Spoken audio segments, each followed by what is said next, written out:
Hello all, welcome to my YouTube channel. तो आज के वीडियो में हम लोग बात करने वाले हैं अपाचे के बारे में। एक्चुअली आज हम लोग पहला कोई सॉफ्टवेयर अपने लिनक्स सर्वर पे इंस्टॉल करने वाले हैं, तो उसके लिए हम लोगों ने सेलेक्ट किया है अपाचे। तो समझते पहले अपाचे क्या है, उसके बाद फिर देखेंगे इसको इंस्टॉल कैसे करते हैं। So what is Apache Web Servers? The Apache Web Server, often referred to as simply as Apache, is one of the most widely used and reliable web server in the world. तो basically Apache web server को in short में हम लोग Apache भी बोलते हैं।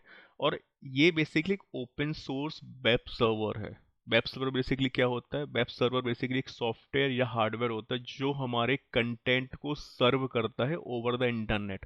अब content हमारा जैसे HTML हो गया, इमेजेस हो गई, वीडियोस हो गई, वेबसाइट्स हो गई। तो जो भी कंटेंट हम एक्सेस करते हैं ओवर द इंटरनेट, या प्राइवेट नेटवर्क भी हो सकता है हमारा, but generally most of the content हम लोग जो एक्सेस करते हैं वो इंटरनेट के थ्रू करते हैं। तो जो एक्चुअली हम लोगों को कंटेंट दिख रहा है वो कैसे सर्व हो रहा है, तो उसके लिए यूज होता है वेब सर्वर। तो एक अपाचे भी एक मोस्ट पॉपुलर वेब सर्वर है जो कि मोस्ट ऑफ द ऑर्गेनाइजेशन में यूज होता है, बिकॉज ये ओपन सोर्स भी है। बहुत सारे वेब सर्वर्स जैसे NGINX हो गया, तो डिफरेंट प्रकार के वेब सर्वर्स हैं, बट हम लोग इस पर फोकस करने वाले अपाचे के बारे में आज। ठीक है, तो समझते हैं इसके फीचर्स क्या क्या है बेसिकली अपाचे के।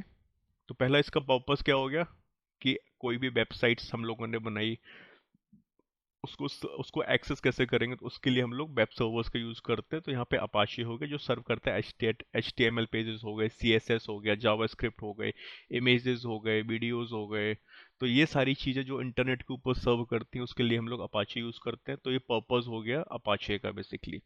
अब बात करते हैं प्लेटफॉर्म की, कौन कौन से प्लेटफॉर्म ये सपोर्ट करता है। तो अपाचे को आप विंडोज़ इन्वायरमेंट में भी सेटअप कर सकते हो, लिनक्स पे भी कर सकते हो, और आप मैक OS पे भी सेटअप कर सकते हो। दूसरा है, तीसरा फीचर इसका हाईली कस्टमाइजेबल। एक्चुअली अपाचे में क्या होता है, मॉड्यूल्स होते हैं बहुत सारे। तो बेस्ड ऑन अवर रिक्वायरमेंट हम उस मॉड्यूल को इंटीग्रेट या ऐड कर देते हैं हमारे अपाचे पे, और हम उस पर्टिकुलर जो भी हम लोगों को बेसिकली कंटेंट है, कुछ एक्स्ट्रा फंक्शनैलिटी या एक्स्ट्रा फीचर चाहिए, तो उसके हम लोग मॉड्यूल्स डाउनलोड करके हम अपने अपाचे वेब सर्वर में यूज़ कर सकते हैं, और जो जो भी हमारी रिक्वायरमेंट है हम उसको फुलफिल कर सकते हैं। तो जैसे कुछ कॉमन मॉड्यूल्स मैंने यहाँ पे लिखे हुए हैं, SSL हो गया। मतलब अगर हमें अपनी वेबसाइट को HTTP की जगह HTTPS, मतलब सिक्योर सॉकेट लेयर में एक सिक्योर कनेक्शन चाहिए हमें अपनी वेबसाइट्स के लिए, तो हम वहाँ पे भी अपाचे का यूज़ कर सकते हैं। दूसरा हो गया URL रीराइटिंग में, ऑथेंटिकेशन में, कैचिंग, और बहुत सारे फीचर्स होते हैं जो बेसिकली एक हाईली कस्टमाइजेबल वेब सर्वर्स है जिसको हम कस्टमाइज कर सकते हैं with the help of modules. ठीक है। अब लैंग्वेजेस की बात करें तो उस पे मल्टीपल लैंग्वेजेस सपोर्ट करता है। अगर आपका एप्लीकेशन सी पे है, जावा पे है, पाइथन पे है, रूबी पे है, पर्ल पे है, .NET पे है, तो ये सारी लैंग्वेजेस सपोर्ट करता है बेसिकली। हाँ, अपन को उस अकॉर्डिंग मॉड्यूल्स को भी चूज करने होते हैं जो जो जो भी एप्लीकेशन हम लोग इस अपाचे वेब सर्वर के थ्रू रन करने वाले होते हैं। तो ये कुछ कॉमन फीचर्स हो गए अपाचे वेब सर्वर्स के। ठीक है। अब अपाचे काम कैसे करता है? तो बेसिकली जो क्लाइंट होता है, जो एंड यूजर होता है, जैसे फॉर एग्जांपल मैं, मुझे कोई साइट एक्सेस करनी, फॉर एग्जांपल facebook.com।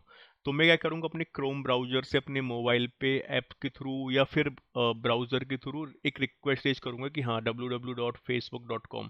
तो वो रिक्वेस्ट जाती है, जो रिक्वेस्ट भेजते हैं वो लोग बेसिकली बैकएंड में जाती है HTTP या HTTPS के थ्रू। ठीक है। फिर अपाचे जो इस रिक्वेस्ट को रिसीव करता है, और जो भी पर्टिकुलर फाइल, जो भी उसके पीछे हम लोगों ने डाले हुए होते हैं HTML पेजेस है, जो जो भी बहुत सारी एप्लीकेशंस या बहुत सारे पेजेस चल रहे होते हैं, उन पर हमारी रिक्वेस्ट को सर्व करता है, और फिर वापस से हमें रिक्वेस्ट सेंड करता है जहाँ पे हम लोग अपनी वेबसाइट का कंटेंट देख पाते हैं बेसिकली। ठीक है।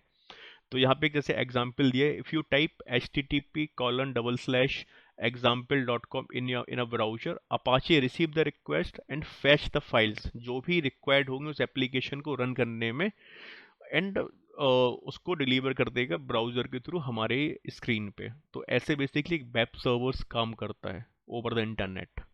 ठीक है।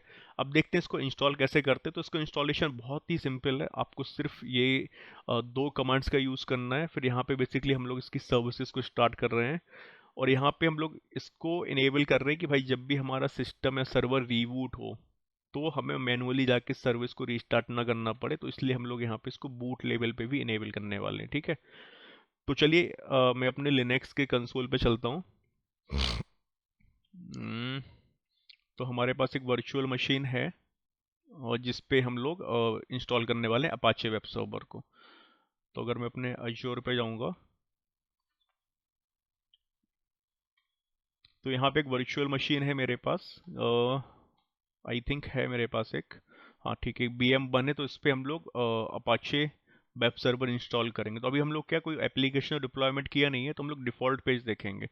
फॉर एग्जांपल अभी मैं इस पब्लिक आईपी एड्रेस को अगर ब्राउज करता हूँ यहाँ पे, तो हमारे पास कोई भी कंटेंट नहीं आएगा यहाँ पे, ठीक है, क्योंकि कुछ कुछ भी डिप्लॉयमेंट नहीं किया हम लोगों ने। तो हम क्या करते हैं, हम लोग अपने पट्टी का यूज़ करते हैं, इस वेब सर्वर को कनेक्ट करते हैं, एक्सेप्ट, यहाँ पे यूज़र नेम पासवर्ड डाल देता हूँ अपने वर्चुअल मशीन का।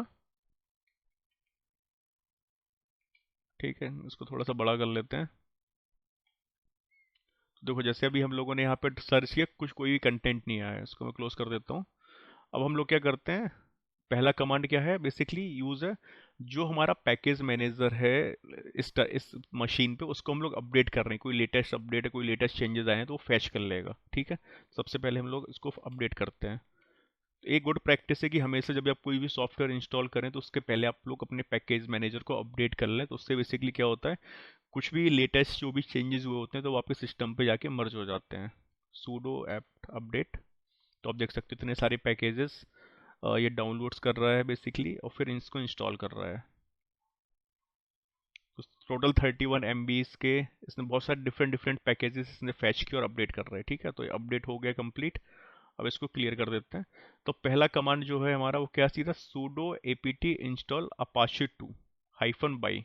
तो हाइफन बाई बेसिकली हम कंफर्मेशन दे रहे हैं कि हाँ, तो अगर हम लोग विदाउट बाई के भी करेंगे, sudo app install apache 2, ठीक है, अगर हम लोग यहाँ पे हाइफन बाई नहीं डालेंगे तो बेसिकली हम लोगों से कंफर्मेशन पूछेगा, do you want to continue, तो हम फिर हम लोग यहाँ पे वाई डाल देंगे। अदरवाइज हम लोग कमांड पे भी स्पेसिफाई कर सकते हैं हाइफन बाई। तो इसने बेसिकली अपाचे वेब सर्वर को इंस्टॉल कर रहा है। ठीक है, तो थोड़ा सा टाइम लेगा। तो देख सकते हो हमारा अपाचे वेब सर्वर इंस्टॉल्ड हो गया सक्सेसफुली। अब अगर हम इस एप्लीकेशन को ब्राउज करेंगे तो आप देख सकते हैं हम लोग यहाँ पे डिफ़ॉल्ट पेज देख पाएंगे, अपाचे 2 U12 डिफ़ॉल्ट पेज। अभी ये लोड होगा, थोड़ा सा टाइम लेगा। देखो, तो ये डिफ़ॉल्ट पेज है, अभी कुछ डिप्लॉयमेंट नहीं किया हुआ। इसकी जो डायरेक्टरी स्ट्रक्चर देख सकते हो आप, /etc के अंदर सारी इसकी मेन कॉन्फ़िगरेशंस फाइल रहती है हमारी अपाचे 2 की, या अपाचे बोल सकते हैं।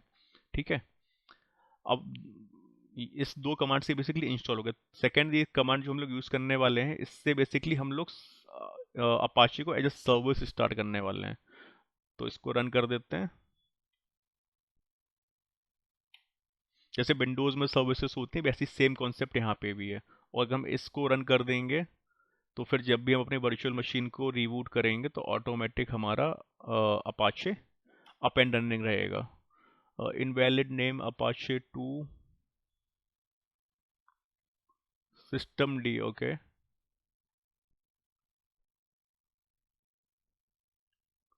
तो कोई पर्टिकुलर फाइल देख रहे हैं जो एग्जिस्ट नहीं कर रही है, तो चलो इसको देख लेते हैं सिस्टम डी करके। sudo सिस्टम डी, तो यहाँ पे फिर से एक बार रन करते क्लियर कर देते हैं कंसोल को अपने। हाँ, आई थिंक एक स्पेस एक्स्ट्रा हम लोगों ने ऐड कर दिया था। तो ये बेसिकली जब भी हमारा सिस्टम रीबूट होगा तो ये ऑटोमेटिक स्टार्ट हो जाएगी। और इसकी जो डायरेक्टरी स्ट्रक्चर है वो आप देख सकते हो यहाँ पे डिफ़ॉल्ट होम पेज पे दिखाएगा कि इस पर्टिकुलर फॉर्मेट में रहता है। अगर हम लोगों को कंफर्म भी करना है तो हम लोग जाएंगे CD ETC डायरेक्टरी में चलते हैं, सॉरी CD/ETC। अब यहाँ पे हम लोग सर्च करेंगे CD अपाचे 2। तो अब यहाँ पे LS देख सकते हैं, तो यहाँ पे देख सकते हो अपाचे 2 की कॉन्फ़िग फाइल हो गई। एंड मतलब बहुत सारी जो भी फाइल्स होती है इसकी पोर्ट्स हो गए। अगर हम लोगों को पोर्ट चेंज करना हो, जैसे डिफ़ॉल्ट भी 80 पेज पे सर्व कर रहा है, अगर हम लोग उसको पोर्ट चेंज करना हो तो वो सारी चीज़ें हम लोग यहाँ से कर सकते हैं। ठीक है, तो आज की वीडियो में बस इतना ही, मिलते हैं अगली वीडियो में। Thank you so much, see you in next video.